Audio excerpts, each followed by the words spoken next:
It was a night that seemed born from the very heart of chaos. Rain hammered down on the ancient trees of New Forest, wind howled like a wounded beast through the gnarled oaks, and lightning crashed so close it turned the world white for a split second at a time.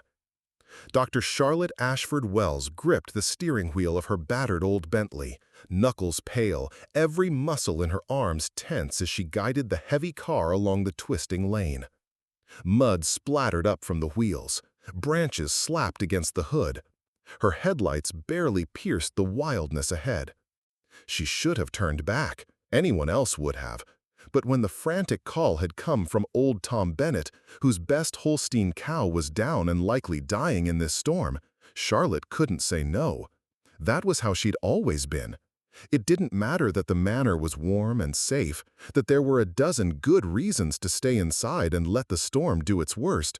She'd chosen this life. She'd chosen to serve.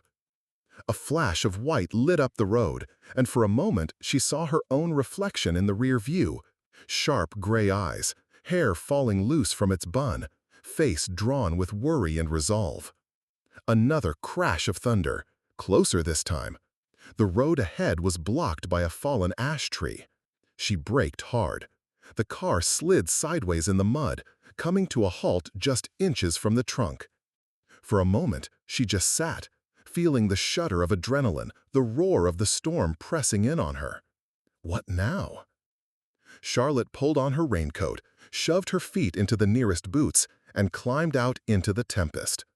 Rain pounded her face, instantly soaking her through. She could barely see 2 yards ahead, but she had to try the other track, the rough one that ran closer to the edge of the forest. It was a risk, but time was running out for that cow, and maybe for herself. She was almost to the first bend when a strange sound cut through the storm. A scream, high and wild, not human, not quite animal either. Charlotte stopped. Lightning arced again, illuminating the tangle of undergrowth. For a split second, she saw it. A horse, huge and ghost-pale in the flickering light, struggling desperately against a barbed wire fence. Charlotte's heart lurched. She knew that silhouette. Everyone in New Forest did. It was Tempest, the legendary wild mare, the one they called the Queen of the Forest, rarely seen except as a flash of silver in the morning mist. And she was caught, her flanks slick with blood, eyes wide with terror, her mane whipping like a banner in the wind. For a moment, Charlotte froze. The smart thing, the safe thing, was to keep going. Old Tom's farm was only a mile further on. But the sight of Tempest, fighting and failing, crying out again, Charlotte couldn't look away. She yanked her wire cutters from the back seat, boots sliding in the mud as she hurried toward the horse. Tempest reared, white eyes rolling, hooves lashing dangerously close. Another bolt of lightning. Charlotte dropped to her knees, crawling under the lower wire, hands shaking so badly she almost dropped the cutters. Please, just let me close enough. Tempest bared her teeth, ears pinned flat. The barbed wire had tangled around her foreleg, biting deep. Worse, Charlotte could see the tremor in the mare's belly, the arch of her back. Tempest was in labor. Blood and water mixed, pooling in the mud. Another contraction racked the mare's body, and she staggered, almost falling on top of her. "I'm not here to hurt you," Charlotte whispered, voice lost in the wind. But maybe, somehow, the horse understood. Or maybe she was just too exhausted to fight anymore. Charlotte's hands trembled as she worked the cutters, jaw clenched so tight it ached. She nicked herself once, feeling the sting and warmth of her own blood mix with the cold. She kept her eyes on Tempest, the wild fear there, the pain, the determination. "Come on, girl, hold on. Don't give up now." A tree limb snapped behind them, sending a fresh wave of panic through the mare. Tempest kicked out, hooves barely missing Charlotte's shoulder.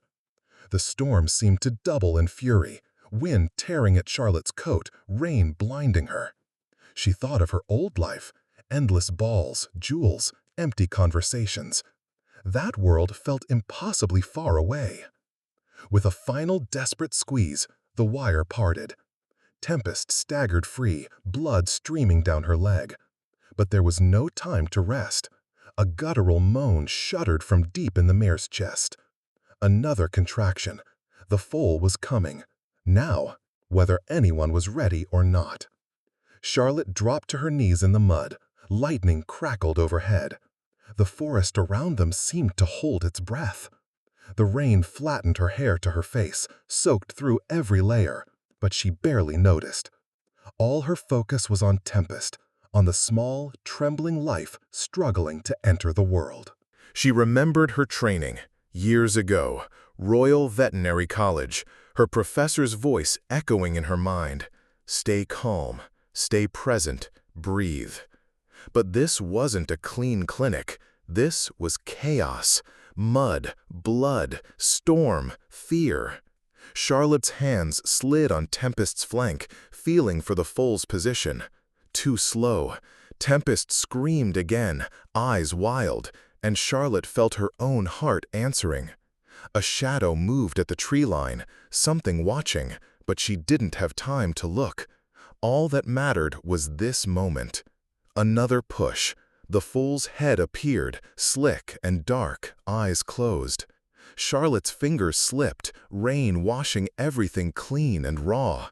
She pulled, gently, coaxing, encouraging, her breath coming in gasps. Tempest collapsed, nearly pinning Charlotte beneath her. For a heartbeat, everything stopped. Just the wild rhythm of the storm, the rasp of Charlotte's breath, the tiny hope in her chest. Then, with a shudder, the foal slipped free, tumbling into the mud. He wasn't moving. Charlotte's world narrowed to that small, motionless body.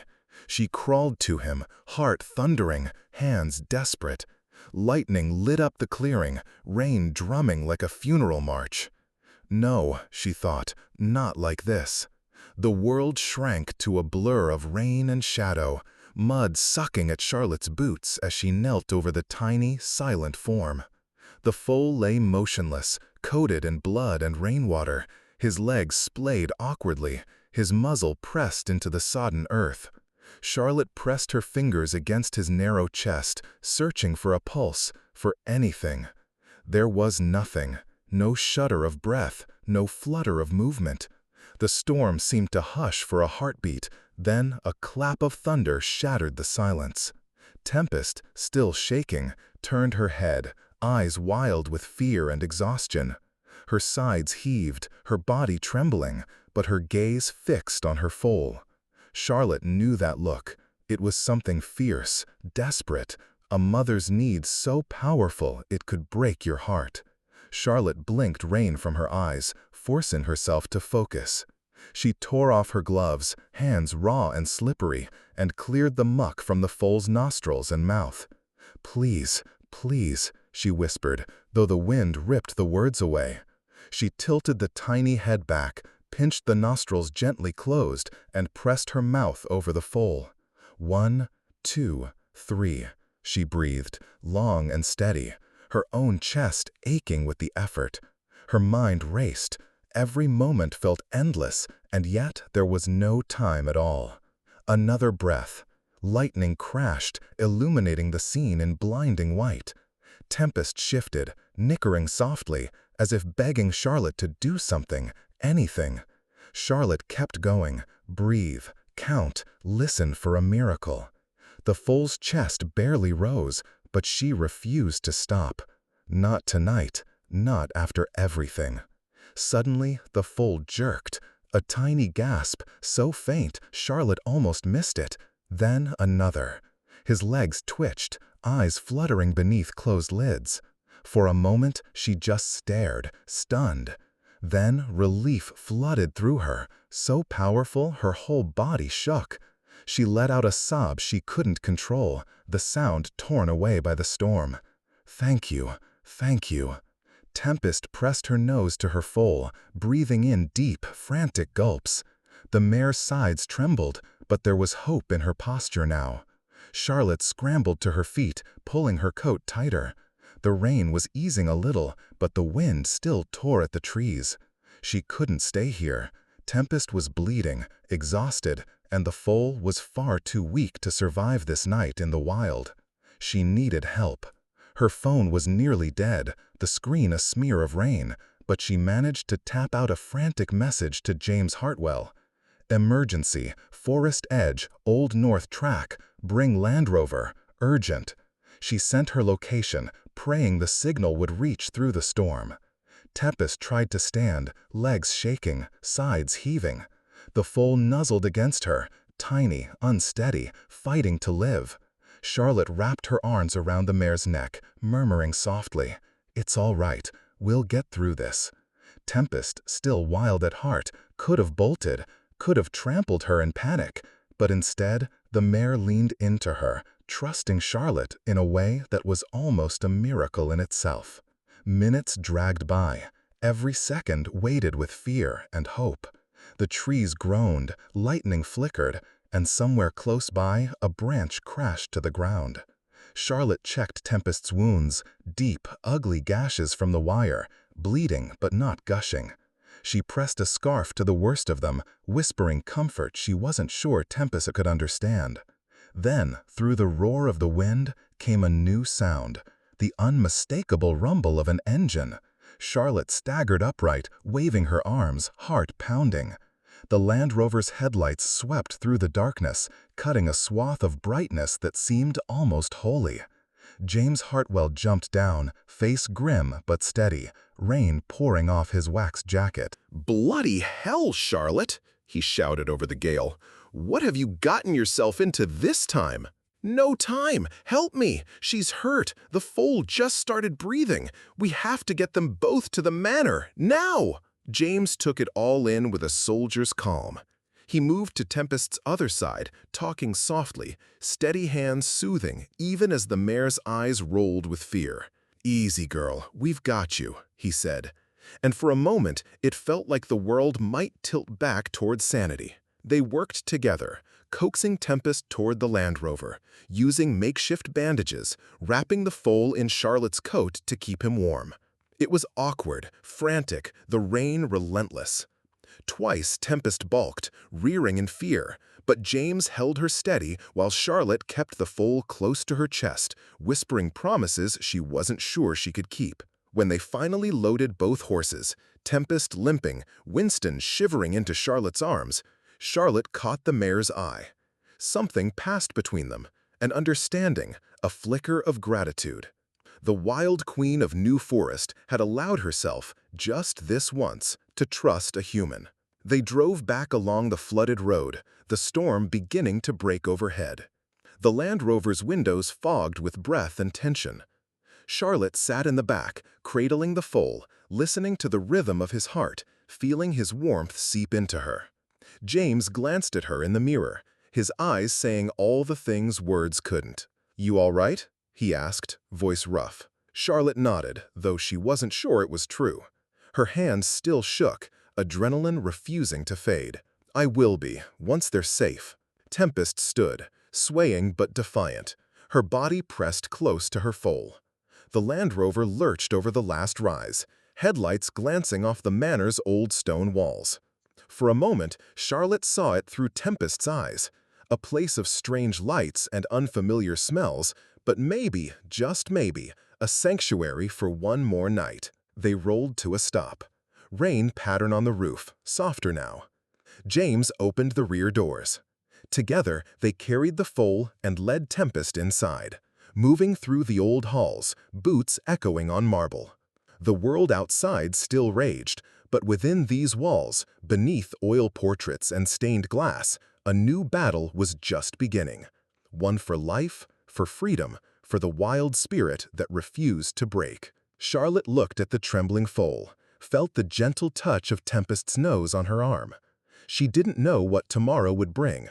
She only knew that tonight, for a brief, shining moment, she had been part of something miraculous. The first light of morning seeped through rain-streaked windows, pale and hesitant, as Charlotte moved through the echoing halls of Ashford-Wells Manor. She barely remembered the storm fading, or how she and James had half-carried Tempest and the foal through the grand front doors, past marble statues and old ancestral portraits glaring down in judgment or surprise. What she did remember was the sound of Winston's breathing, soft, ragged, precious, filling the stillness as dawn broke over the drenched countryside. They'd turned the grand Victorian drawing room into a makeshift veterinary clinic overnight. Persian rugs had been rolled aside, the ornate furniture pushed back, a few priceless vases whisked away to safety. Instead, IV fluids and medical kits crowded the mahogany sideboards, clean towels stacked by the hearth, a portable heat lamp angled over the foal's corner. The marble fireplace crackled with a stubborn orange fire, fighting the chill left by the storm. Charlotte knelt beside Winston, the foal swaddled in her old university sweatshirt, his little body pressed close to Tempest's side. The mare had been nervous at first, her wild eyes darting to every unfamiliar shadow, muscles tense and ready to flee. But exhaustion and pain had forced her to trust the strange human world, at least for now. Every so often, Tempest would sniff at a gilded frame or paw nervously at the polished floor, as if testing whether the ground beneath her hooves was real. Charlotte worked quietly, checking Tempest's wounds, applying salve and fresh bandages where the barbed wire had cut deep. The mare's breathing was steadier now. She watched every move she made but didn't pull away. Winston, already named in Charlotte's heart, though she hadn't dared speak it aloud yet, slept in fitful bursts, his tiny legs twitching, his ears flicking at every creak in the old house. James appeared in the doorway with a tray balanced on one hand, the other clutching a battered tin teapot. "Thought you might need this," he said, voice soft, setting out strong English breakfast tea and 2 slices of toast barely buttered. He moved with a quiet efficiency, keeping his distance so as not to disturb the horses. The warmth of the tea and his silent company steadied Charlotte more than she'd admit. She took a long sip, savoring the taste in the moment. "Thank you, James. I wouldn't have managed last night without you." He shrugged, glancing at Tempest and then the grand window where rain still pattered against the glass. "We do what we must, don't we?" he said, a half-smile ghosting across his face.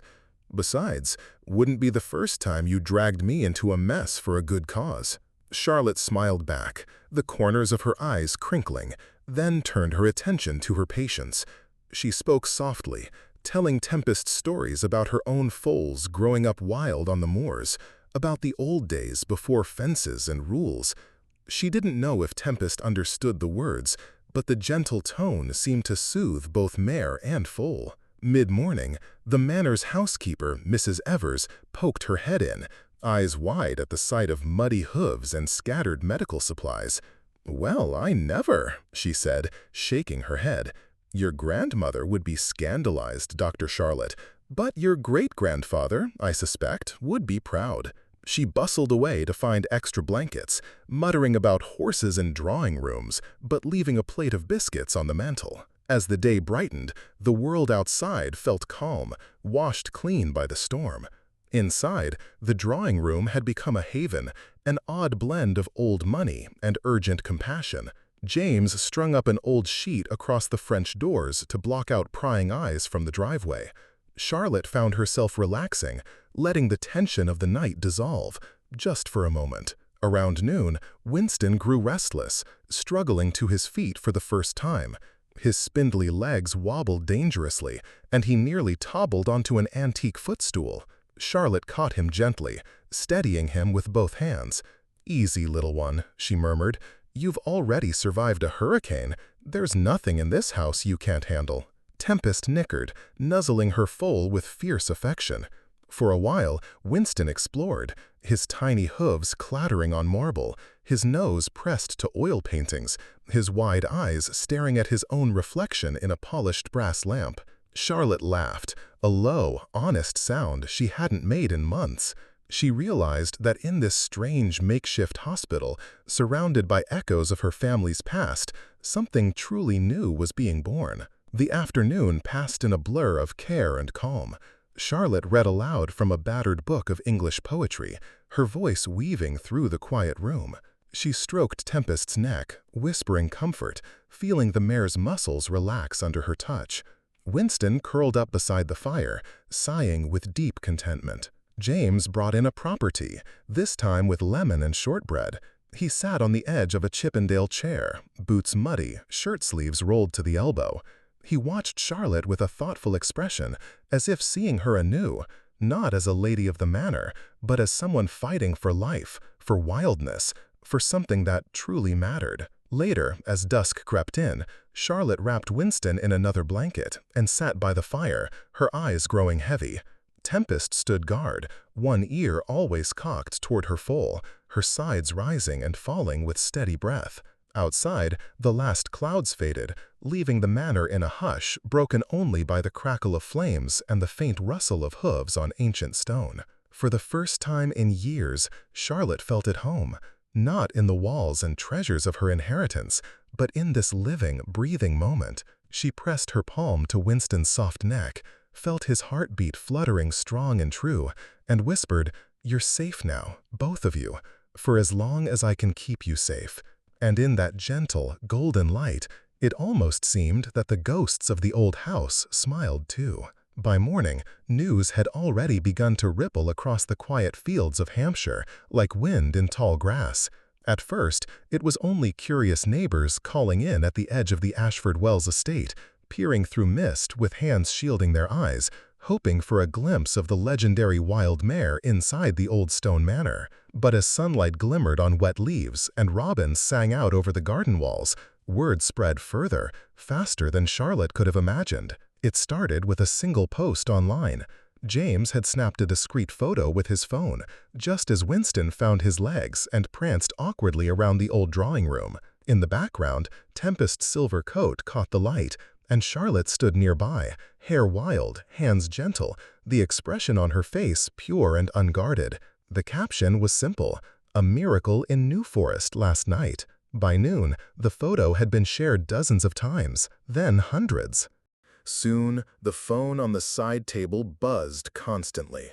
Charlotte ignored it as long as she could, focusing instead on Tempest's wounds and Winston's first wobbly attempts at running laps between the fireplace and the bay window.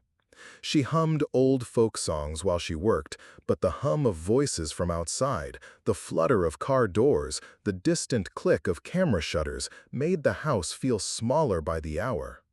She tried to shut out the world, but she couldn't help overhearing James talking quietly to someone at the front door. "No, we're not giving interviews. She needs time to rest. Yes, both horses are safe, but Dr. Ashford-Wells is busy. No, we won't be putting the mare back in the wild until she's healed. Thank you. Goodbye." By late afternoon, the local papers had gotten wind of the story. BBC Radio Hampshire called twice, asking for a statement. A crew from the Southern Daily Echo waited at the end of the lane, engines idling, windows fogged with the breath of impatient journalists. Social media was a storm of comments, some praising Charlotte's courage and compassion, others grumbling about meddling with nature and accusing her of seeking attention. Charlotte watched the comments gather like clouds in the family library, her laptop perched on the old oak desk beneath the watchful gaze of a long-dead ancestor in military uniform. The room smelled of leather and lavender polish, the weight of generations pressing in. She scrolled through messages, her heartbeat rising with every new opinion. "Bless you for saving the queen of the forest," someone wrote. But another chimed in, "Why interfere? That horse belongs in the wild, not some manor house." A third, "This is just aristocrats playing hero again." She sat very still, the light shifting through stained glass, painting red and blue across her hands. It wasn't the first time she'd felt like an outsider in her own life, but the loneliness stung sharper than usual. She pressed her palms together, knuckles white, remembering the smell of rain, the terror and awe in Tempest's eyes, the warmth of Winston's tiny body pressed close to her heart. Why did kindness have to be so complicated? James appeared at the door, his presence quiet but unshakable. He carried a tray with fresh tea and 2 slices of lemon cake, setting them on the table with a practiced clatter. "You can't please everyone," he said, "but you did what nobody else would have done. That has to count for something." She nodded, managing a small smile, grateful for the steadiness in his gaze. "I know, it just gets loud sometimes, even in here." He looked at her for a long moment, then at the laptop, as if weighing whether to say more. "You know they'll come, not just reporters, the people who think they have a claim. Old families, landowners, they'll want to make this about rights." He paused. "Are you ready for that?" Charlotte took a deep breath, letting the air settle inside her. "I'm not sure, but I'll have to be." He squeezed her shoulder, firm and gentle, then left her to the silence. Later, as the afternoon faded, Charlotte wandered back to the drawing room. The sun was slanting gold across the marble, casting long shadows from the antique chairs. Winston was dozing, Tempest standing over him, eyes half closed in rare, peaceful trust. Charlotte knelt by them, smoothing the foal's mane, whispering words of comfort she barely understood herself. A sharp knock rattled the front door, another reporter, another request for a statement. Charlotte flinched, biting back a sigh. She wasn't ready to face the outside world yet, not with her heart still raw from the storm and all its aftermath. In the garden, she could see Mrs. Evers bustling among the rose bushes, shooing away curious onlookers who'd found their way up the drive. Every so often, a voice drifted in, someone asking if the story was true, if the wild mare really lived among the velvet curtains and gold-framed mirrors. James came and went, bringing food, answering the door, keeping the household running, while Charlotte gave everything she had to Tempest and Winston. She lost herself in the rhythms of care, feeding, cleaning, whispering songs from her childhood as she bandaged wounds and measured heartbeats. That night, alone in the vast book-lined library, Charlotte curled up in her father's old armchair, legs tucked beneath her, a mug of cold tea in her hands. She read through the flood of emails and comments, feeling the weight of all those distant voices pressing in. For the first time in days, she allowed herself to cry, a silent, aching release she would never show to anyone. Downstairs, she heard James moving through the hall, locking up for the night, keeping vigil in his own way. The old house creaked with the settling of stone and wood, the echo of centuries of secrets. But in the drawing room, beneath the gaze of painted ancestors, the wild queen and her son slept safe, their dreams filled with a freedom that, for now, belonged to them alone. The next morning broke clear and sharp, dew gleaming on the lawn, sunlight glinting off the window panes of Ashford-Wells manor. Charlotte rose early, her body aching in places she'd forgotten she could ache, but her mind already racing ahead. She made her rounds, checked Tempest's wounds, stroked Winston's soft coat, scribbled new notes on a pad by the mantel. For a few quiet minutes, the world outside faded away, leaving only the warmth of the drawing room, the peaceful sound of horses breathing, and the promise of healing. But peace was fragile. By mid-morning, the driveway was blocked by a cluster of vehicles, newer, shinier, far more imposing than the old Land Rover. Charlotte glanced out from behind a curtain, her heart sinking as she recognized the forest-green Rolls-Royce gleaming among the parked cars. The Pemberton family crest, a rampant lion in gold, shone on the hood ornament. Sir Reginald Pemberton had arrived. A man like Reginald never came alone. His entourage spilled out behind him. 2 estate lawyers, a young man in riding boots with a clipboard, and a middle-aged woman who looked like she'd rather be anywhere else. Reginald himself was unmistakable, tall, straight-backed, his snowy hair perfectly parted, tailored coat falling to his knees. He carried an old-fashioned walking stick, but anyone who mistook him for frail would regret it. His eyes were sharp, blue, and cold as the river in January. Mrs. Evers intercepted them on the front steps, her arms crossed. "I'm sorry, Sir Reginald. Dr. Ashford-Wells is occupied at the moment. The animals need rest." Reginald gave her a thin smile. And I need a word with the lady of the house. Kindly announce me, Mrs. Evers, this isn't a social visit." Before the housekeeper could protest, James appeared, hands in his pockets, boots muddy from the stable. "Mornin', Reginald. If it's about the horse, you'll want to talk to Charlotte directly. She's in the drawing room." Reginald swept past them, his lawyers following. He moved with the slow certainty of a man who'd never been told no. Charlotte heard their footsteps before she saw them, sharp heels and the measured tap of Reginald's cane on the marble floor. She straightened her shoulders, checked on Tempest once more, then turned to face her visitors. Winston peeked out from behind his mother, wide-eyed and curious. "Dr. Ashford-Wells," Reginald began, voice ringing with authority. "This is a matter of legal importance. I'm here to claim what is rightfully mine, namely the mare known as Tempest, along with her offspring. They have grazed on my land since birth, as have their ancestors. Ancient grazing rights guarantee that wild horses on my property are my responsibility. By law and tradition, they are my property." Charlotte stood her ground.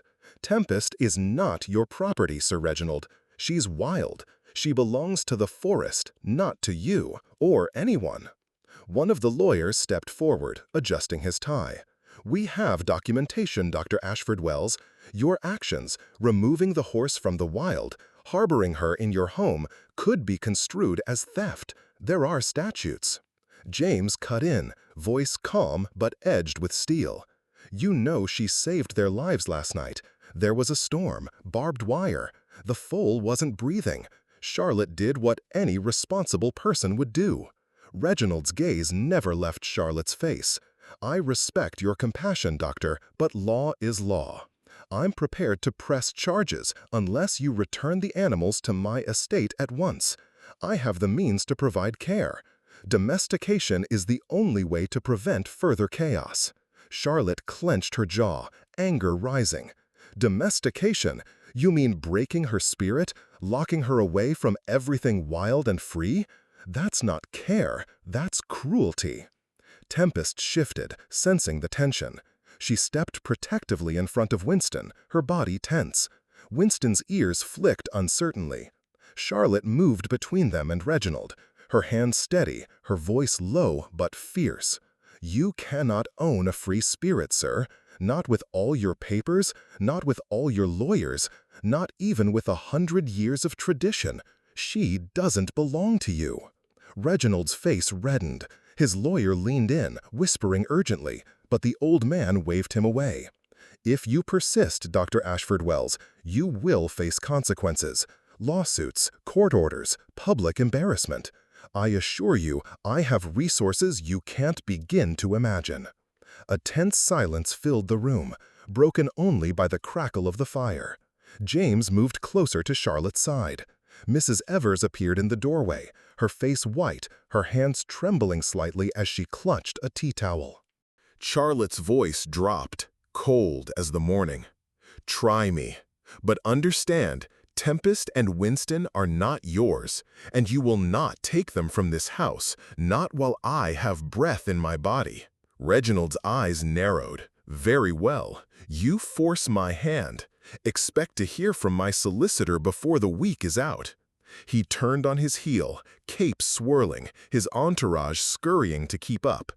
At the door, he paused, looking back at the wild mare, the fragile foal, the woman standing between them and all the power of the old world. "This isn't over, Dr. Ashford-Wells, not by a long shot." When they were gone, Charlotte let her shoulders slump, every inch of her trembling. James set a reassuring hand on her back. "You did good, Char, really good." But outside, the storm clouds were gathering again, this time not in the sky, but in the hearts and minds of men who refused to let the wild remain wild. Charlotte looked at Tempest, who nuzzled Winston with quiet resolve.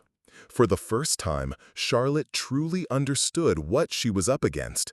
And for the first time, she felt ready to fight for something more than duty, more than tradition, for the fierce, untamable freedom that lived in the eyes of a wild mare and her foal.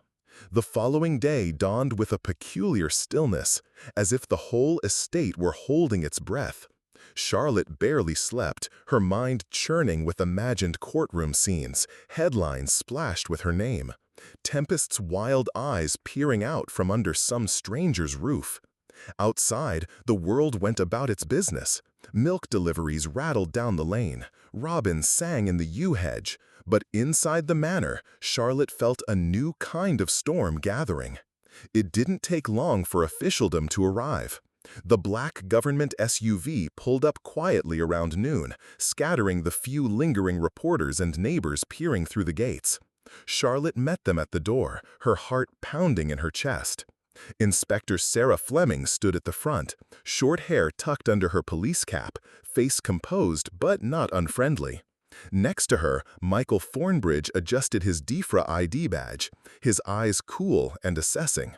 They introduced themselves with clipped efficiency, stepping inside, shaking off rain from their coats. "Dr. Ashford-Wells," Sarah began, "we've been asked to conduct an official inquiry regarding the custody and welfare of the wild mare, Tempest, and her foal. There are questions of both animal welfare and property rights. I want to make clear, this isn't an arrest or accusation. Our concern is for the animal's best interests." Michael nodded, flipping open a well-worn notepad. "We need to verify Tempest's history, her status as a wild horse, and ensure you've acted in compliance with both DEFRA regulations and local property laws." James joined Charlotte, standing quietly at her side, his presence steadying her as the officials made their way toward the drawing room. Tempest lifted her head, nostrils flaring, body tense but not panicked. Winston peered out from behind her, blinking at the newcomers. Charlotte breathed deeply, forcing calm into her voice. "You can see for yourselves, she's wild. She's never worn a halter, never lived in a barn. I have medical records, x-rays, photographs from last night, notes from years of sightings in New Forest. She's not a domestic animal. She belongs to herself." Michael crouched at a respectful distance, observing Tempest. He scribbled notes, watched her reactions, asked Charlotte about her diet, her wounds, the foal's birth. His questions were direct but never cruel, more a scientist's curiosity than an interrogator's suspicion. Still, every answer felt like walking a tightrope over a chasm. The fate of 2 lives depended on the words she chose. Sarah walked the perimeter of the room, noting the security and comfort, the fresh bandages on Tempest's legs, the way Winston stuck close to his mother, never straying more than a foot away. "You've done all this yourself?" she asked quietly. Charlotte nodded. "With James's help, and Mrs. Evers for blankets and tea. I'm a veterinarian. This is what I was trained to do. It wasn't about pride or making headlines. She was dying. There was no time to debate legalities."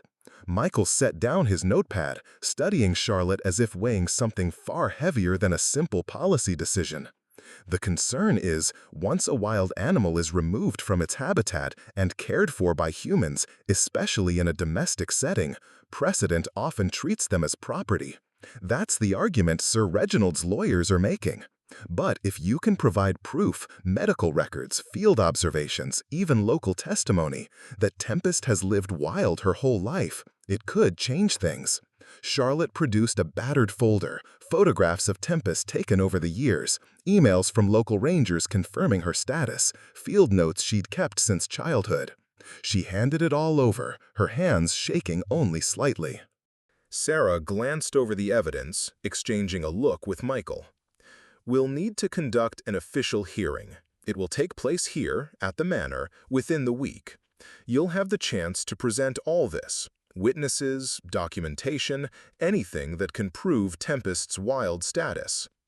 Michael stood, glancing once more at Tempest. "I'll be honest, Dr. Ashford-Wells, this is a difficult call.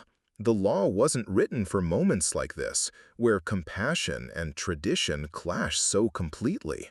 Sometimes I wish it were simpler." James spoke up, his voice low but determined. "We're not afraid of the truth. Just give us a fair chance." The officials nodded, wrapping up their notes. They offered final words of advice. secure Tempest's area, keep her in calm surroundings, prepare to answer tough questions about every decision made since the storm. Then they left, the door closing behind them with a heavy thud. As the car rolled down the drive, Charlotte sagged against the window, exhaustion and dread pulling at her bones.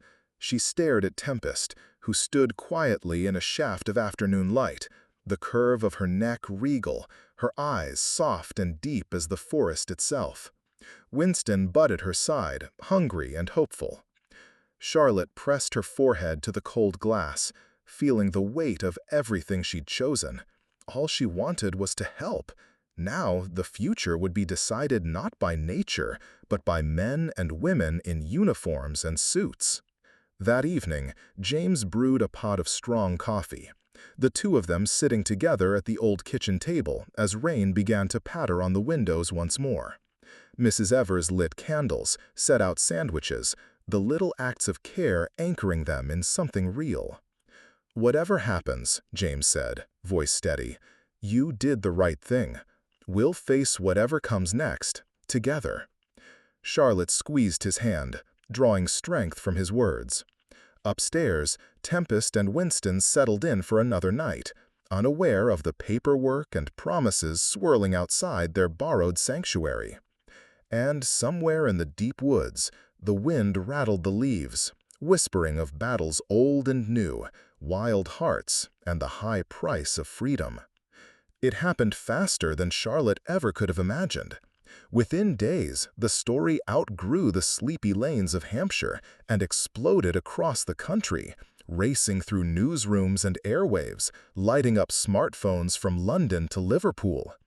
What had started as a private act of mercy, the stormy midnight, a mare in peril, a miracle foal, became the epicenter of a national storm Charlotte was powerless to escape. The first BBC van arrived at dawn, bright blue and blocky, camera crew inside sipping takeaway coffees, scanning the estate with practiced eyes. By breakfast, The Guardian and Daily Mail reporters lined the drive, talking loudly into phones, checking their watches, glancing at the old stone walls as if they might hold secrets. Neighbors from 3 villages over began to gather at the end of the lane, arguing in soft voices about whether a wild horse could really be owned by anyone. Charlotte tried to focus on her work, tending to Tempest's healing wounds, coaxing Winston to stand for longer stretches, jotting down medical notes as her phone pinged relentlessly on the window ledge. She could hear the commotion from the kitchen, camera shutters snapping, voices calling her name. There was nowhere to hide, not even in the deepest corners of the old manor. James handled what he could, striding out to the gate in muddy boots, arms crossed, face unreadable. "Dr. Ashford-Wells is busy," he told the crowd, his tone polite but final. "The horses are recovering. We'll give a statement when there's something to say." Still, the pressure mounted. Social media flared up, videos of Tempest in the drawing room, amateur interviews with local farmers, grainy photos from the edge of the woods. Everyone had an opinion, and everyone wanted Charlotte to hear it. Some saw her as a hero, a voice for the voiceless, the champion of wild things. Others saw an upstart, meddling with ancient rights and time-honored order. The local council weighed in, then the national animal welfare societies, then parliament members on Twitter. Each day brought a new headline. "Aristocrat or savior, Dr. Ashford-Wells divides the nation over wild horse battle." "Who owns Tempest? Centuries-old land rights face test in New Forest." Charlotte barely slept, nerves stretched to breaking. She spent long hours with Tempest, brushing her gently, watching the mare's dark eyes as if searching for courage. Winston grew stronger, taking his first careful steps on the thick drawing room carpet, his soft whinny echoing off marble and velvet. The pressure reached a breaking point midweek when the BBC demanded a press conference for the sake of public transparency. At first, Charlotte refused, terrified at the thought of cameras and microphones and hundreds of eyes trained on her. But James talked to her in the kitchen, his voice gentle but certain. "You can't hide forever," he said, pouring her a mug of black coffee, his hands steady even as hers shook. "They'll spin their own story if you don't speak. It's your voice people need to hear, not theirs." So she agreed, setting the time for that afternoon. Word spread like wildfire. By 3 o'clock, cars lined the drive, news vans idled on the lane, and a growing crowd, some curious, some angry, some simply swept along by the moment, gathered before the great stone steps. Mrs. Evers peered through the curtains, muttering about modern madness and television circus, but she pressed a lucky charm into Charlotte's palm as she passed. Charlotte stepped outside, sunlight glinting off camera lenses, the wind tugging at her hair. She wore her old work coat, boots still muddy, stethoscope tucked into a deep pocket. James stood just behind her, quiet and unflinching. The crowd hushed as she reached the top step. She took a breath, heart pounding, and let the words come. "I didn't save Tempest and her foal for fame or for any kind of glory. I did what I did because it was right, because I was there, and I saw a creature in need, a creature who couldn't ask for help, but needed it all the same. I'm a veterinarian, yes, and a member of a family with a long history in this place, but that's not what matters most. What matters is our capacity to care for those who can't speak for themselves." She paused, scanning the sea of faces, reporters, neighbors, strangers, people who loved the wild and people who feared it. "Some say I overstepped, that I violated tradition or law. But tradition isn't supposed to keep us from doing what's right. It's supposed to remind us of our responsibility to each other and to the world we share. Tempest doesn't belong to anyone. She belongs to herself, to the forest, to the freedom that's her birthright. I won't apologize for saving a life, not today, not ever." A low murmur spread through the crowd, a ripple of agreement and challenge alike. But Charlotte met every gaze, unafraid. Sir Reginald appeared then, tall and grim, flanked by his lawyers, pushing through the crowd to stand just a step below her. His voice cut through the air, cold and practiced. "I will not let this stand, Dr. Ashford-Wells. You may sway the press with sentiment, but the law is the law. I intend to see it in force, no matter what it takes." For a heartbeat, the two stood face to face, new and old, hope and history, clashing before the eyes of the nation. Charlotte looked away first, not in defeat, but in understanding. This was bigger than her, bigger than Tempest. This was the story now. As cameras flashed and questions flew, Charlotte's resolve only grew stronger. Whatever came next, court, scandal, loss, she knew the truth of what she'd done. And, in the hush that followed her words, she realized she wasn't standing alone. The courthouse at Winchester rose like a monument of stone and old judgment. Charlotte stood on the steps, her hands trembling inside her coat pockets, James at her side, and a line of worried, determined faces behind her. She tried not to look at the cameras lined up across the street, or at the reporters shouting questions, or even at the crowd gathering along the sidewalk, holding up homemade signs, some cheering, some calling her a hero, others waving slogans about property and law. Inside, the air was thick with the smell of paper and old wood polish. Lawyers bustled through the corridors, trailing files and whispered arguments. A judge in dark robes passed by, head down, lost in thought. Charlotte's heart pounded so hard she could hear it in her ears. She touched her phone, scrolling one last time. Tempest wild in the mist, Winston's first breath, the muddy, beautiful chaos of that night. She closed her eyes. Don't forget why you're here. James squeezed her shoulder. You've got this, Char. Just tell the truth. Nothing else matters. The courtroom was packed. The judge sat high above, spectacles low on his nose, the crest of Hampshire carved behind his chair. Sir Reginald sat with his lawyers at the claimant's table, his posture rigid, his face set in iron lines. Charlotte's own lawyer, a quietly passionate woman named Grace Patel, arranged her files with methodical calm. The gallery was full. Villagers in muddy boots, activists, journalists with cameras hidden in their laps, even children pressed between mothers' knees, eyes round with wonder and worry. The trial began.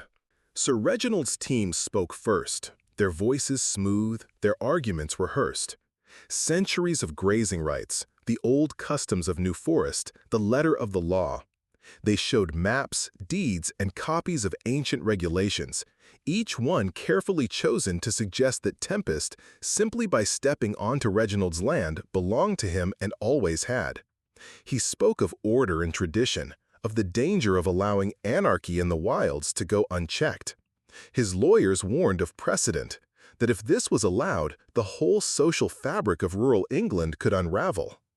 Charlotte tried not to listen to their tone or to the faint sneers buried in their careful words. She kept her eyes on Tempest, on Winston's photograph, on the faces in the gallery, people who'd shown up to stand for something more than tradition. Then Grace Patel stood. Her voice wasn't loud, but it was clear, and it carried to every corner of the courtroom. "Your Honor, no one here disputes that tradition matters.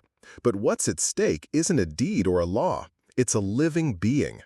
Tempest is not a cow, nor a sheep, nor even a common riding horse. She is a wild creature, born wild, living wild, never owned or branded or kept by man. Dr. Ashford-Wells did not steal her. She saved her." Grace brought forth Charlotte's field notes, the ranger testimonies, old photographs of Tempest running free, records showing no halter marks, no confinement. Local witnesses were called, rangers, walkers, farmers, one after another confirming that the silver mare had been part of the wild herd for years. James testified, hands folded neatly, telling the court about the night of the storm, the blood, the mud, the breathless moment when Winston came into the world. Then Charlotte took the stand. Her voice shook at first, but she found her footing in the memories, the terror in Tempest's eyes, the weight of that tiny body in her arms, the crack of thunder, and the desperate hope that she might make a difference. She spoke not as an aristocrat, but as someone who had stood in the storm and chosen to help. Tempest wasn't looking for an owner. She was fighting for her life. She's not mine and she's not Sir Reginald's. She's her own. I only want her to have a chance, to heal, to live, to return to the wild that made her. The judge listened in silence, taking notes, his eyes unreadable. The argument stretched on for hours, legal definitions, historical context, appeals to conscience. The room felt tense, as if the old stones themselves waited for judgment. Then, as the afternoon faded, a stir in the gallery, dozens of local residents filing in, standing in silent support behind Charlotte. Someone passed a note forward, hundreds of signatures from Hampshire pleading for Tempest and Winston's freedom. The judge accepted it without comment, but Charlotte felt a shift in the air, a quiet, swelling force of hope. At last, the judge spoke. His voice was low, but the whole room leaned in. This court finds that the mare known as Tempest, by every meaningful measure, has lived her life as a wild creature, untethered to any man or estate. The right to freedom in this case outweighs the tradition of ownership. Tempest and her foal are to be returned to New Forest and considered the responsibility of no one. They belong to themselves, and, in a way, to all of us, as a symbol of the wildness we must preserve. A ripple ran through the room, relief, joy, even a few tears. Reporters leapt to their feet, cameras flashed, people hugged in the aisles. Grace Patel pressed Charlotte's hand, eyes shining. James exhaled slowly, a smile finally cracking his reserved exterior. Sir Reginald stood abruptly, face red, hands gripping the edge of the table. He didn't look at Charlotte as he leaned close and muttered, "You've won this time, but this isn't finished. People like you never last." But Charlotte wasn't listening. For her, the world had gone strangely quiet. Just the slow, steady beat of her heart, the memory of Tempest's trust, the knowledge that for once, the wild had triumphed over tradition. Outside the courthouse, the sky had cleared. People cheered as she emerged, strangers clapping her on the back, children holding up drawings of horses running free. It wasn't victory in the usual sense, not really. It was something purer, a single stubborn hope that just maybe the world could still choose compassion over convenience. Charlotte smiled, tears stinging her eyes. She could already see the green stretch of New Forest in her mind, wide and free and waiting for its queen to come home. 6 months slipped by like mist over the New Forest, the drama and noise of that wild spring slowly settling into memory. Life around Ashford-Wells manor returned to its own gentle rhythms. Morning tea in the kitchen, horses grazing in the distant paddocks, the timeless hush of old rooms soaked in history and sunlight. Yet nothing was quite the same. Change had come not just to Charlotte's life, but to her very sense of purpose, her understanding of legacy, and her role within the ancient house her ancestors had built. It began with a simple idea, that what had happened with Tempest and Winston could not be the last time compassion and courage would be needed. Word spread about her battle, and letters arrived almost daily. There were thank yous from children who'd followed the trial on the news, handwritten notes from old farmers, and questions from students and activists all over the country. Many wanted to know how they could help protect wild creatures, or even just understand what it meant to care so fiercely for something untamed. So Charlotte threw herself into a new mission. She established the New Forest Wildlife Protection Fund, gathering a small but dedicated team of volunteers. The manor, once a place of privilege and closed doors, slowly transformed into a rescue and education center. There were muddy boots and laughter in the hallways now, school groups visiting to learn about the land and its ancient animals, injured birds and foxes recuperating in a sunlit room where her grandmother's piano once stood. Some days, Charlotte worked at her old veterinary desk well into the evening, answering letters, planning fundraisers, writing articles for journals and magazines. Other nights, she wandered outside beneath a sky of scattered stars, feeling the earth beneath her boots, breathing in the wild green scent of the woods. Sometimes James joined her, the two of them silent, sharing the peace and the weight of all that had happened. He never said much about the trial, but he was always near, steady as an oak, loyal as any friend she'd ever had. Tempest and Winston became legends, spoken of in every nearby village, drawn in children's notebooks, painted on walls at the local school. For many, their story was a reminder that the wild wasn't meant to be conquered, only respected and, when needed, defended. From time to time, Charlotte would catch glimpses of silver among the distant trees, just a flash, a tail, a streak of pale mane, always out of reach, but never far from her thoughts. One late afternoon, as autumn leaves drifted across the lawn, Charlotte found herself sitting in the manor's library with a battered notebook on her lap. The fire snapped and danced in the grate, and the ticking of an old clock filled the silence. She began to write, not for lawyers or the press, but for herself, for the memory of what she'd learned. She wrote about courage, not the loud, dramatic kind, but the quiet courage it took to do the right thing, even when no one else was watching, even when the world seemed set against you. She wrote about the lesson Tempest had given her, that true love isn't about holding tight, but about letting go, trusting that what you cherish most might thrive best when given freedom. She wrote about privilege, not as an inheritance of money or land, but as the burden and blessing to use one's voice and position to defend the vulnerable. Her pen moved across the paper, sometimes halting, sometimes flying. She described the faces of the people who'd come to the courthouse, the voices of children who'd called her a hero, and the pain of those who'd sneered or tried to drag her down. She realized as the words formed that being part of a lineage, of a place, wasn't about walls or portraits. It was about choices, who you stood with and what you stood for.